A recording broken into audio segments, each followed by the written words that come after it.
बिना पाटिल ठीक है।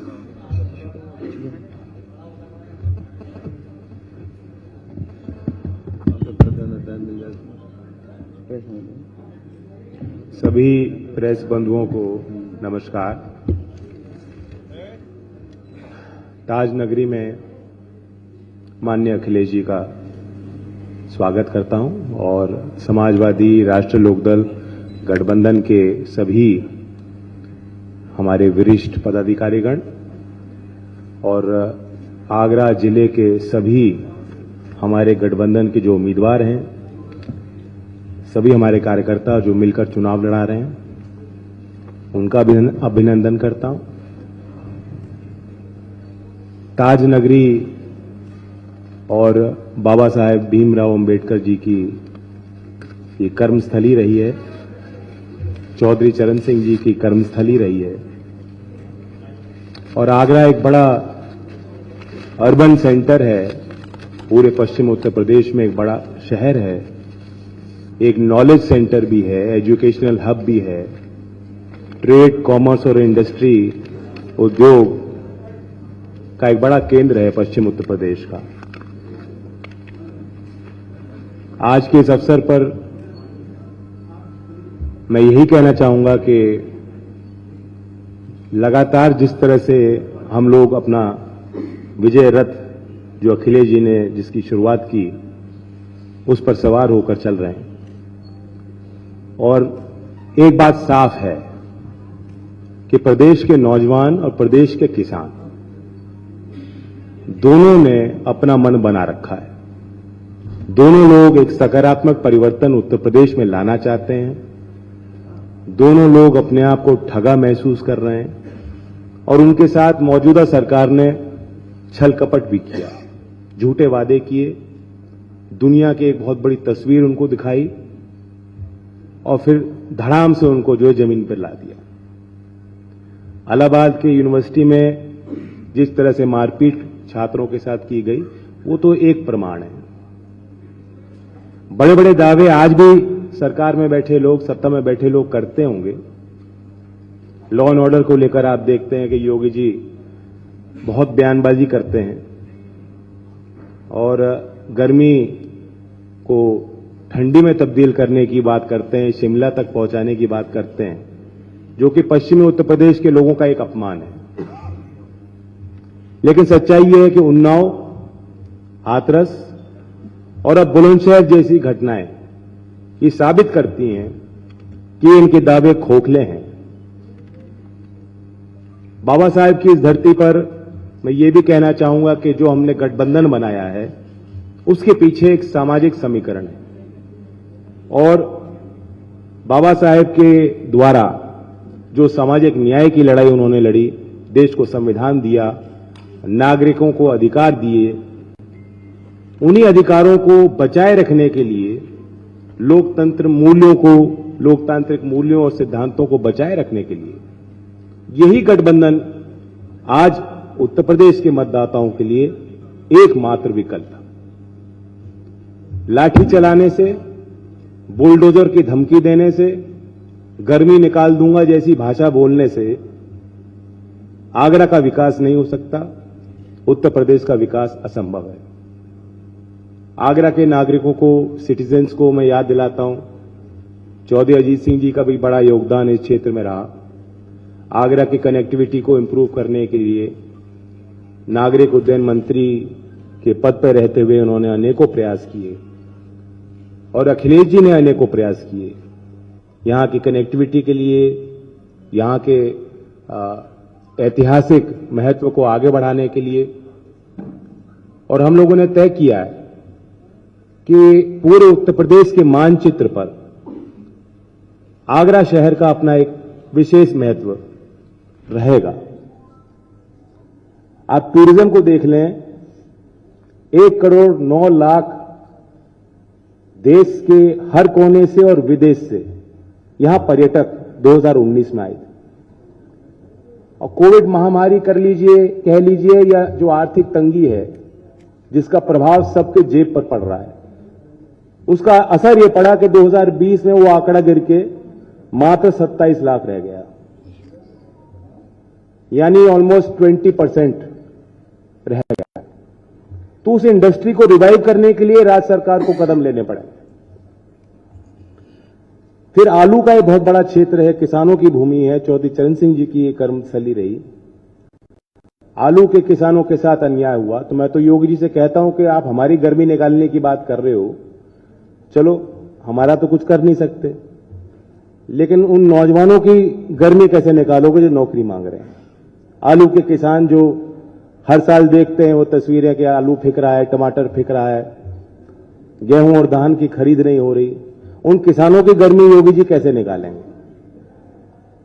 ये सवाल मैं योगी जी से आपके माध्यम से पूछना चाहता हूं।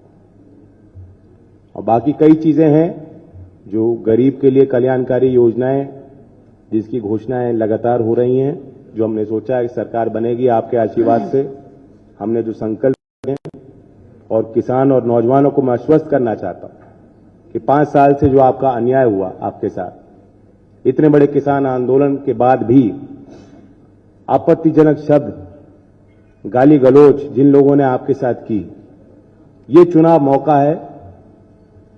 बदला शब्द का प्रयोग मैं नहीं करूंगा, बदला नहीं लिया जाता, मतभेद हैं, मनभेद हमारे आपस में नहीं, लेकिन लोकतंत्र में वोट की चोट इस बार इस चुनाव में प्रदेश के किसान और प्रदेश के नौजवान निश्चित रूप से देंगे।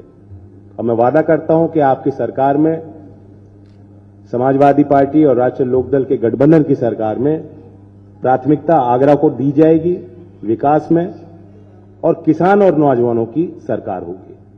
मैं आमंत्रित करता हूं आदरणीय अखिलेश जी आगे की कार्रवाई चलाएं।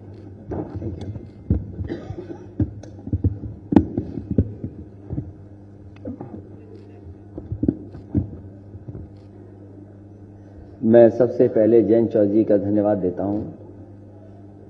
जो बातें जयंत चौधरी जी ने कही हैं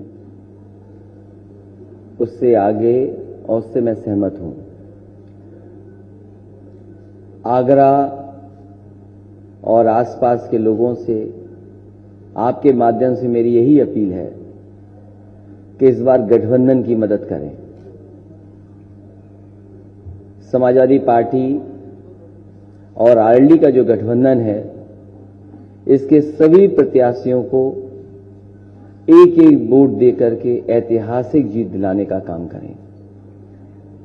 हम आगरा के लोग और यहां पत्रकार साथी जितने बैठे हैं, कई समय पर हम लोग मिले हैं, और आगरा न केवल यूपी के लिए बल्कि हमारे देश के लिए और इस शहर का दुनिया में परिचय है। यूपी को लोग जाने न जाने, लेकिन आगरा के ताजमहल और आगरा के कारोबार और आगरा के व्यापारियों ने दुनिया में कहीं न कहीं भारत की और उत्तर प्रदेश की प्रतिष्ठा बनाई है, दुनिया में लोग जानते हैं। और आगरा शहर भी ऐसा है, मेलजोल का शहर है। यहां कारोबार करने वाले लोग मेलजोल रख करके ही कारोबार कर रहे हैं। आगरा में मुझे कई बार आने का मौका मिला है और ऐसा मेलजोल करते हैं कि दाल और मोठ मिला दी, मीठा पेठा, और रामयाज सुमन जी हैं, बेड़ी को तो नहीं भूलते होंगे, बेड़ी और जलेबी। ये कहीं इस तरह का मेलजोल है, अगर कहीं तो वो आगरा में दिखाई देता, और यहां के लोग भी उसी तरीके से मिलकर के आपस में रहते हैं। कारोबार हमें जोड़ता है, काम हमें जोड़ता है, लेकिन ये नफरत करने वाले लोग, जो आपस में बांटने वाले लोग हैं, इस बार आगरा की जनता उन्हें रिजेक्ट करेगी। आगरा के लोग इस तरह के राजनीति करने वाले लोगों को पसंद नहीं करेंगे। ये चुनाव उत्तर प्रदेश का लोकतंत्र बचाने का चुनाव है। ये चुनाव इसलिए भी जरूरी है, लोग इस गठबंधन की मदद करें कि संविधान बचाने का भी चुनाव है। बाबा साहब भीमराव अम्बेडकर जी ने जो संविधान दिया, जिससे देश चलना है, ये चुनाव लोकतंत्र के साथ साथ संविधान बचाने का भी चुनाव है। इसलिए जहां समाजवादी पार्टी हर रंग को जोड़ रही है, हमारा गठबंधन बहुरंगी है, सब तरह के लोग हमारे साथ हैं। ये एक रंगी लोग बाबा साहब का दिया हुआ संविधान उसको भी खत्म करना चाहते हैं। इसलिए जहां सवाल बड़े बड़े हैं, जयंत चौधरी जी ने जिस तरह कहा कि किसान का बड़ा सवाल है, जहां किसान की आय दोगुनी होनी थी, आज महंगाई के कारण और सरकार की गलत नीतियों के कारण हमारे किसान की आय नहीं बढ़ी है। और वही लोग जिन्होंने झूठा वादा किया था कि किसानों की आय दोगुनी करेंगे, सवाल यह है कि आय दोगुनी हुई है कि नहीं हुई है। और महंगाई केवल डीजल पेट्रोल की नहीं बढ़ी है, जितने भी हमारे खाने पीने के सामान हैं, हम बाजार में लेने जाते हैं, चाहे दाल हो चाहे अनाज हो, हर चीज की कीमत बढ़ा दी। सरसों का तेल जो बहुत गरीब का तेल था, खाना पीना बना लेते थे, सरसों की तेल की कीमत कहां है? और जो संतुलन बनाना था कि किसान को भी मुनाफा हो जाए, हमारे गरीब और मध्यम वर्ग के लोगों को भी सरसों का तेल सस्ता मिल जाए, वो संतुलन भी सरकार नहीं बना पा रही। सरकार किसके साथ खड़ी है? सरकार बड़े लोगों के साथ खड़ी है, उद्योगपतियों के साथ खड़ी है। और ये एक बार नहीं देखा हम लोगों ने, न जाने कितने बार देखा। अब कहते हैं कि अमृत बजट है। क्या इससे पहले जितने भी बजट आए थे वो जहर वाले बजट थे क्या? भारतीय जनता पार्टी कहती है अमृत बजट है। इससे पूर्व में जितने भी बजट दिए, क्या वो जहर बजट थे इनके? और फिर हमारे बाबा मुख्यमंत्री की भाषा कोई पहली बार ऐसी नहीं बोली जा रही है। उत्तर प्रदेश के लोगों ने न जाने कितनी बार उनकी ऐसी भाषा सुनी है। जो मुख्यमंत्री सदन में कह दे ठोक दो, जो मुख्यमंत्री सदन में अनपार्लियामेंट्री शब्दों का इस्तेमाल करें, वो आज कह रहे हैं कि गर्मी निकाल देंगे। क्या हमारे मुख्यमंत्री जी कंप्रेसर है जो गर्मी निकाल देंगे? क्या मुख्यमंत्री जी वाकई में कंप्रेसर है? और हम और आप नहीं समझ पाए, वो अपने लिए कह रहे थे, जनता से कह रहे थे कि हमारी गर्मी निकाल दो, हम भी उत्तराखंड वापस जाना चाहते हैं, जहां से आए थे वहीं वापस जाना चाहते हैं। और इस बार गोरखपुर की जनता ने तय किया है, जब चुनाव होगा तो आप देख लेना, वहां की जनता बुनियादी सवालों को लेकर के मतदान करेगी और इन्हें वापस भेजा जाएगा। जैसा कि जयंत चौधरी ने कहा कि कोई भी नौजवान हक मांगने गया या अपनी नौकरी के सवाल को लेकर के गया, इस सरकार ने अपमानित किया है। चाहे वो टीटी वाले रहे हों, चाहे बीटीसी वाले रहे हों, चाहे बीपीएड वाले रहे हों, चाहे बीएड वाले, चाहे शिक्षा में कोई भी नौजवान अगर गया है रोजगार और नौकरी और अपने हक के लिए, तो इस सरकार ने उससे अपमानित किया है। इस बार एक एक यूथ भारतीय जनता पार्टी को अपने बूथ पर हरा करके इन्हें ऐतिहासिक हार दिलाने जा रहा है।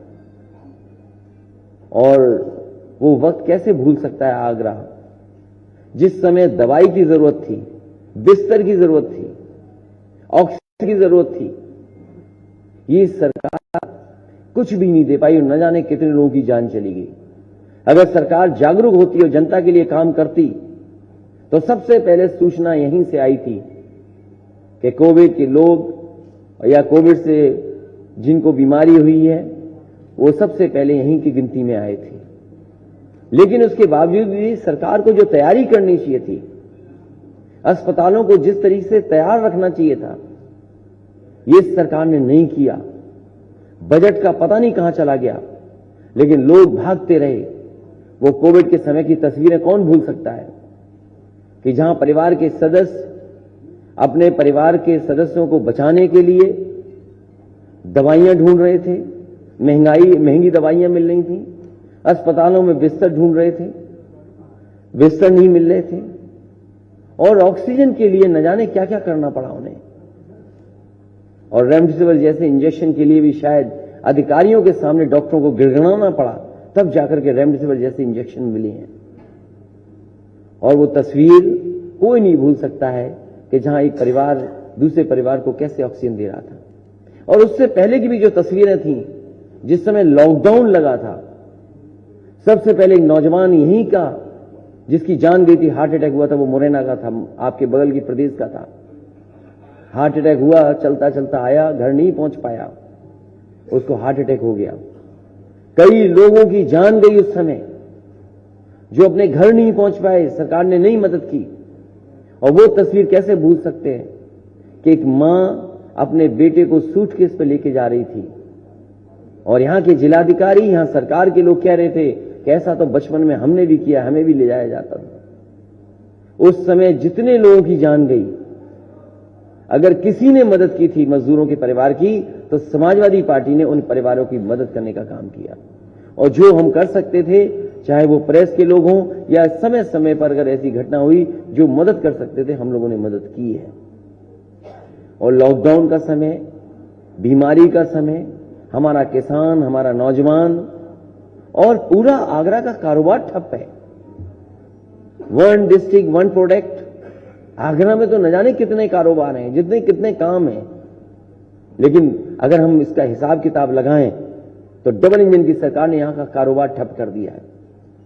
जो सहयोग करना चाहिए था सरकार को, वो सहयोग नहीं किया सरकार ने। जितने भी काम आज जो दिखाई दे रहे हैं, जो बड़े काम हैं, कभी न कभी समाजवादी सरकार में शुरू हुए थे। मुझे याद है कि जिस समय गंगा का पानी पीने के लेकर के यहां आना था, सरकार बनी थी। जो जापान के एम्बेसडर थे, मुझसे मिले थे आकर के, उन्होंने कहा कि एक बहुत बड़ा प्रोजेक्ट जो हम शुरू नहीं कर पाए हैं, हम चाहते हैं वो जायका का प्रोजेक्ट यहां चालू हो जाए, पैसा खर्च हो जाए। न जाने कितनी सरकारें थी जो लाना चाहती थी, लेकिन उससे पहले वाली जो सरकार थी, किसी कारण उस काम को आगे नहीं बढ़ाया। अगर किसी ने उस समय जायका के प्रोजेक्ट को, पानी पीने को आगरा पहुंचाने का काम किया, तो वो समाजवादी सरकार थी। अभी मैं देखता आ रहा हूं कि पिलर बहुत पहले लग जाने चाहिए थे, अब पिलर लग रहे हैं। मेट्रो अगर किसी ने दी है तो समाजवादियों ने दी है, समाजवादी सरकार ने मेट्रो दी है। और जितने काम उस समय दिए जा रहे थे, अभी भी सरकार आधे अधूरे पूरे नहीं कर पाई। पता नहीं क्या दुश्मनी है विकास से। इन भारतीय जनता पार्टी के लोगों को विकास को गति नहीं दे रहे हैं। तकलीफ उस म्यूजियम से भी थी, जो म्यूजियम आधा अधूरा पड़ा है। मुझे याद है, मैं म्यूजियम देखने गया, वहां के मेरे चौकीदार से मुलाकात हुई और मैंने चौकीदार से कहा कि आपने ये एयर कंडीशन क्यों नहीं लगाए हैं? बोला साहब ये बिना लगाए इसकी तो वारंटी खत्म हो गई है। तो सोचिए, जो म्यूजियम बनना था आगरा के इतिहास को, और मैंने कहा कि गंगा जमुनी तहजीब का इतिहास लेकर के म्यूजियम बनेगा। अगर छत्रपति शिवाजी महाराज जी का यहां प्रतिमा लगेगी तो मां जीजाबाई की भी यहां पे प्रतिमा लगेगी। आगरा को एयरपोर्ट मिल जाता, अगर एनओसी दे देते ये सरकार के लोग। यही बीजेपी के लोगों ने समाजवादी सरकार में एनओसी नहीं दिया, जिसके कारण हिरण गांव में वो एयरपोर्ट बनना था, वो नहीं बन पाया। मैं तो आज भी कहता हूं, समाजवादी सरकार बनेगी और एनओसी के लिए फिर एक बार दोबारा अप्लाई करेंगे। अगर सरकार एनओसी दे देगी तो आगरा के पास जो लगभग 12 या 14 किलोमीटर दूर है हिरण गांव, वहां जाकर के एक और एयरपोर्ट बनकर के तैयार हो जाएगा। जहां तक सड़कों की बात है, आगरा लखनऊ एक्सप्रेसवे कम समय में बनाया और कई मौकों पर मैंने कहा कि ताजगंज को और हजरतगंज को अगर किसी ने जोड़ा है तो समाजवादियों ने एक बेहतरीन एक्सप्रेसवे बना करके दे दिया। जो सड़क बार जाम लग जाता था, जितनी बनी समाजवादी सरकार में, उसके आगे नहीं बढ़ पाया है। तो हर क्षेत्र में काम किया। ये वो शहर है जहां टूरिज्म को तो बढ़ाया ही जा सकता है, बड़े पैमाने पर उद्योग कारोबार है, अगर उसको बढ़ाया जाए तो दुनिया में तो नाम होगा ही होगा। हमारे न जाने कितने लोगों को नौकरी और रोजगार मिल जाएगा। आलू का सवाल है, अगर आलू के लिए कुछ भी हम लोग करना पड़ेगा, क्योंकि यही बेल्ट है जो शुरू होती है आलू की और फर्रुखाबाद, कन्नौज और कानपुर देहात तक बड़े पैमाने पर कोल्ड स्टोरेज हैं, बड़े पैमाने पर किसान काश्तकार जो आलू पैदा करते हैं, उनकी हर बार समस्या रहती है। मुझे याद है कन्नौज के कुछ किसान आलू फेंक करके आए थे मुख्यमंत्री जी के आवास पर, और इसलिए फेंक करके आए थे कि सरकार ने कहा था आलू खरीदेंगे। आप बताओ आगरा वालों, सरकार ने कितना आलू खरीदा है, कितना सहयोग किया है, चाहे किसान का, चाहे कोल्ड स्टोर वालों का या किसी का नहीं किया है। समाजवादी सरकार बनेगी तो कोई न कोई ऐसी व्यवस्था की जाएगी जिससे हमारा किसान न बर्बाद हो और वहीं हमारे कोल्ड स्टोर या और कारोबार जुड़े वाले लोग उनका नुकसान न हो। जहां ये क्षेत्र चौई चंद सिंह जी, अजीत सिंह जी का कम क्षेत्र रहा है, बहुत काम किया उन लोगों ने। हम तमाम बड़े लोगों को जिनका योगदान रहा उत्तर प्रदेश की राजनीति को आगे बढ़ाने में, मैं सबको याद करता हूं। और मुझे उम्मीद है कि इस बार के चुनाव में जो चुनाव है लोकतंत्र को बचाने का, भाईचारा को बचाने का, और मैंने कई बार कहा उत्तर प्रदेश का चुनाव ये भाईचारा बनाम भारतीय जनता पार्टी है। मुझे उम्मीद है कि किसान, नौजवान, व्यापारी एक साथ एकजुट होकर के इस भारतीय जनता पार्टी का सफाया करेंगे। वहीं इस शहर का जो सबसे बड़ा कारोबार है लेदर इंडस्ट्री, जो कुछ अगर सपोर्ट कर सकते हैं, पहले भी किया। समय समय पर यहाँ के उद्योग और कारोबार करने वाले मुझे मिले थे, जो सहयोग कर सकता था उस समय सरकार में मैंने किया। आगरा को सीटें नहीं मिली, लेकिन समाजवादियों ने कभी विकास को रोका नहीं। मैं आज कह करके जा रहा हूं कि जितने हमारे समाजवादी और आरएलडी के प्रत्याशी हैं, इनको जिताइए और समाजवादी और आरएलडी मिलकर के आगरा को वर्ल्ड क्लास सिटी बनाने की तरफ ले जाएंगे। इनका स्मार्ट सिटी तो इनके घर के पास भी नहीं दिखाई दे रहा है। कम से कम इन्हें अपने घर के पास ही स्मार्ट सिटी बना दिया होता तो शायद स्मार्ट सिटी कुछ जगह दिखाई देता। कूड़ा करकट, गंदगी, और कितनी गंदगी है जिसकी कल्पना नहीं की जा सकती है। ताजमहल के आसपास आगरा के शुरू हुआ था काम, वो वैसा ही ठप है। जो दावा करते थे कि मां गंगा को साफ कर देंगे, कोई हमें बता दे कि बिना हमारी यमुना नदी को साफ किए गंगा नदी कैसे साफ हो सकती है। कल मैंने काली नदी देखी बुलंदशहर के पास, काली नदी नाला बन गई है। जैसे काली नदी नाला है वैसे ही आगरा में यमुना नाला बन जाती है। इसलिए इस नदी को साफ करने के लिए भी भारतीय जनता पार्टी ने जो बड़े बड़े दावा किए, हजारों करोड़ रुपए बजट के आए, लेकिन वैसी की वैसी यमुना दिखाई दे रही है। इसको सफाई को आगे नहीं बढ़ा पाए। मुझे उम्मीद है कि यहां की जनता और खासकर आगरा के लोग, किसान, व्यापारी, नौजवान, हर वर्ग के लोग मिलकर के समाजवादी और आरएलडी के जो प्रत्याशी हैं उनको ऐतिहासिक वोटों से जिताने का काम करेंगे। मैं कुंवर चंद वकील साहब जो छावनी विधानसभा के हैं, मैं इनके सहयोग और समर्थन के लिए आपसे अपील करता हूं। विनय अग्रवाल दक्षिण विधानसभा के हैं, मैं इनके समर्थन के लिए अपील करता हूं। ज्ञानेंद्र गौतम उत्तरी विधानसभा से लड़ रहे हैं, मैं इनके सहयोग और समर्थन के लिए आपसे और आपके माध्यम से सहयोग और समर्थन की अपील करता हूं। रूपाली दीक्षित जो फतेहाबाद विधानसभा से चुनाव लड़ रही हैं, मैं इनके समर्थन में भी आप सबसे और आपके माध्यम से सबसे समर्थन मांग रहा हूं। मधुसूदन शर्मा जी बाहा विधानसभा के हैं, हमारी पार्टी के अध्यक्ष भी थे, मैं इनका भी समर्थन और सहयोग मांग रहा हूं। डॉक्टर वीरेंद्र चौहान जी, हालांकि प्रोफेसर लोग प्रोफेसर होते हैं, कब छोड़ के चले जाएं पता ही नहीं है। डॉक्टर वीरेंद्र चौहान जी को एतमादपुर विधानसभा के लिए मैं आप सबसे सहयोग और समर्थन की मांग कर रहा हूं। मेरे साथ रामदेव सुमन जी हैं, मैं इनका भी धन्यवाद देता हूं। मैं कोई बुरी बात थोड़ी हूं, मैं धन्यवाद दे रहा हूं आपका।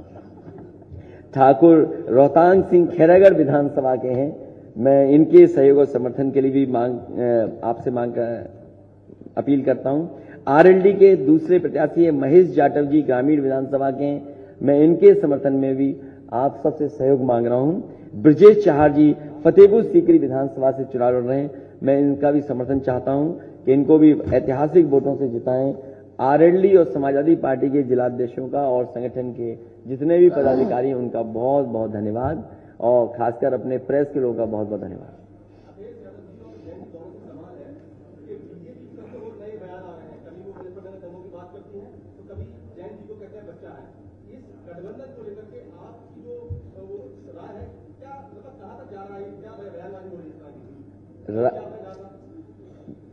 दोनों के गठबंधन से घबराई हुई है भारतीय जनता पार्टी। गठबंधन को ऐतिहासिक समर्थन मिल रहा है। नहीं, इसी सवाल पे आपको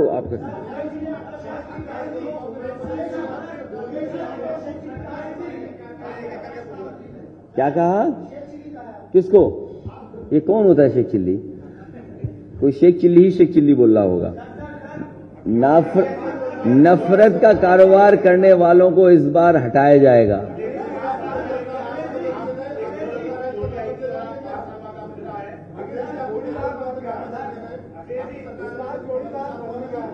क्या चीज?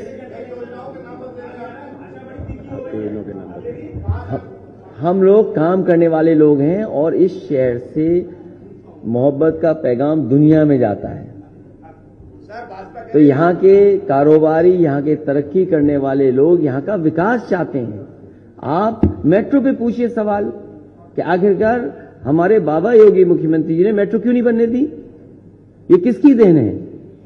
क्या ये स्वीकार करेगी भारतीय जनता पार्टी के समाजवादियों ने आगरा को मेट्रो दी? जो लोग दावा करते थे कि हम अपने शहर में मेट्रो बनाएंगे, सोचो अपने शहर में शुरू नहीं कर पाए।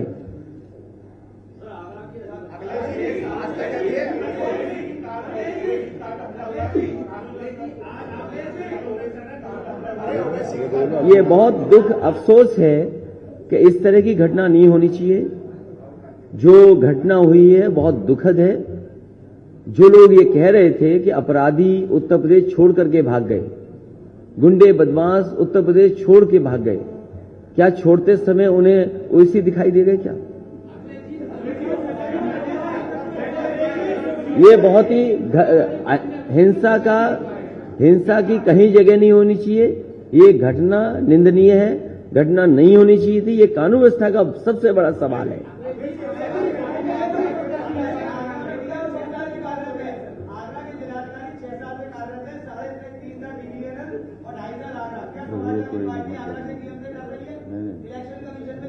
नहीं, समाजवादी पार्टी तो नहीं डरती अधिकारियों से। एक अधिकारी का क्या? हाँ, अधिकारी अब ये वही अधिकारी तो नहीं जिन्होंने माँ जब अपने बेटे को सूटकेस पे ले जा रही थी तो कुछ कहा था। तो कमाल के डीएम है ये तो।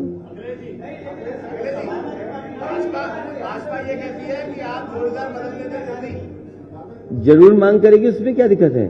जो लोग भारतीय जनता पार्टी के कार्यकर्ता बनकर के अधिकारी काम कर रहे हैं उनकी शिकायत की जाएगी और समाजवादी पार्टी लगातार शिकायत कर रही है।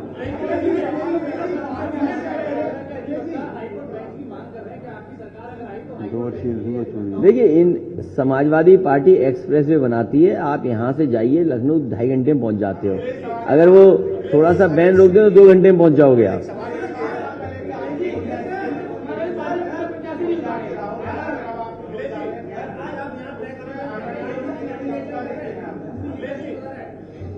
ये किसानों का गठबंधन है, ये किसानों का गठबंधन है।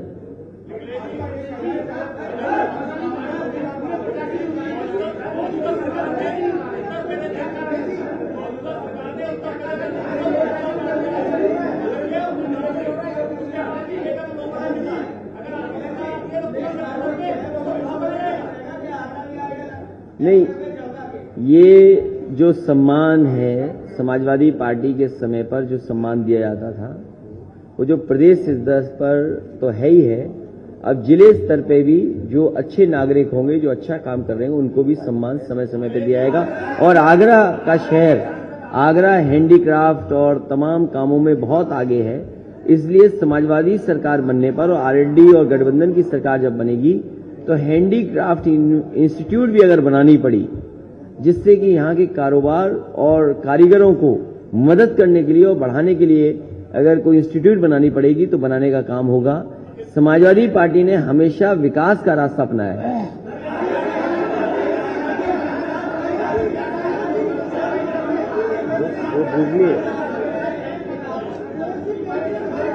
क्या कह रहे हैं? अरे कुछ सवाल बढ़िया आ रहा है, अच्छा सवाल है। अरे रुक जाओ, कोई अच्छा सवाल पूछते हैं। क्या?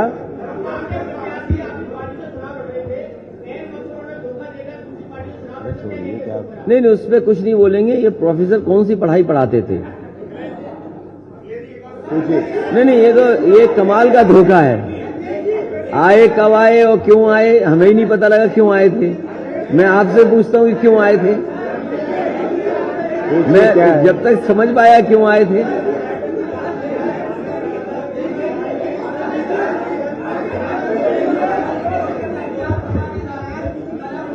गोरखपुर की जनता उन्हें हरा देगी इस बार, कोई सवाल नहीं, कोई सवाल नहीं। अरे ये सवाल अच्छा है।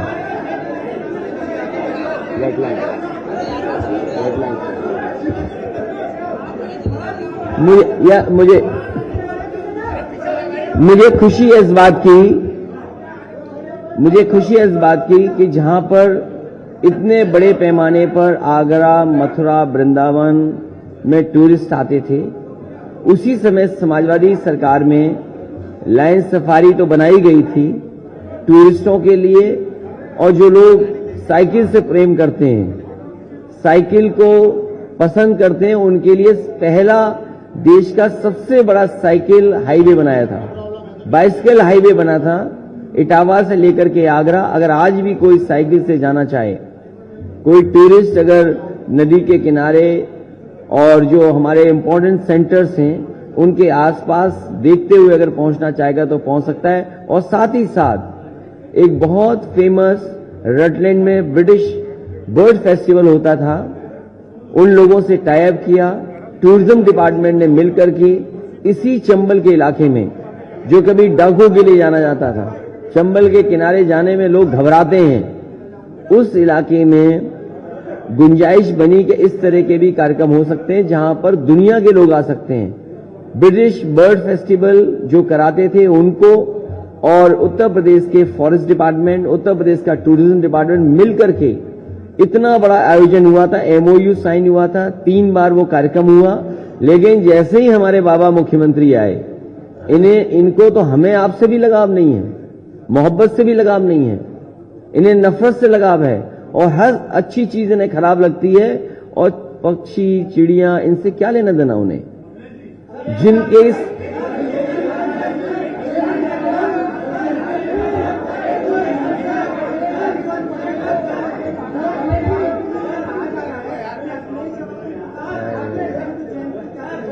अरे ये बीजेपी वाले किसी के नहीं है। एक ये पत्रकार साथी बता रहा है, एक मिनट, ये मैं धन्यवाद देता हूं अपने पत्रकार साथी को कि पत्रकार साथी कह रहा है बीजेपी किसी की नहीं है, और यही हम समझाने की कोशिश कर रहे हैं कि बीजेपी किसी की नहीं है, न किसान की, न व्यापारी की, और आगरा वालों की तो बीजेपी है ही नहीं।